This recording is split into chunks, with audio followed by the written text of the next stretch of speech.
আরে আমি নতুন দেবতা পদ্মাবতী। তুমি নতুন আমি এখানে কেন কান্না করতেছি জানি না। আমার একমাত্র আমিও সন্তান তোমার কোলে পানি আমাকে রেখে সারা জীবনের জন্য বিদায় হয়ে যাচ্ছে।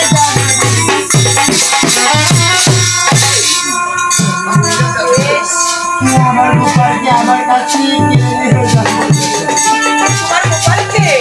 আরে তোমার গোপালকে আমি তোমার কাছ থেকে কিনে নিয়েছি।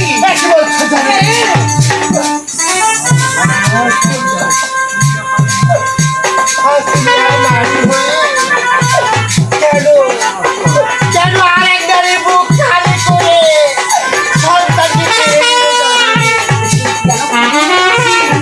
তবে তুমি শিখে যাও। আরে কেন কিনে নিয়েছি জানো? আরে আমি রাস্তা দিয়ে যাওয়ার পূর্বে তোমার গোপালের সামনে দেখা হয়েছে বাবা। তবে রাস্তা দিয়ে যাওয়ার পূর্বে গোপাল আমাকে বলে কি গোপাল আমাকে বিবাহ করতে চায়। তবে আমি তোমার গোপালকে বলেছি আরে গোপাল তবে তুমি ছোট্ট ছেলে, তুমি আমাকে কখনো বিবাহ করতে পারো না। তারপরে আমার গোপাল তারপরে কি হচ্ছে জানো? যখন আমার কথা শুনেনি আমি ওকে অনেকবার বুঝাতে চেষ্টা করেছি, তবে ও আমার কথা শুনেনি। ওরা তার জন্য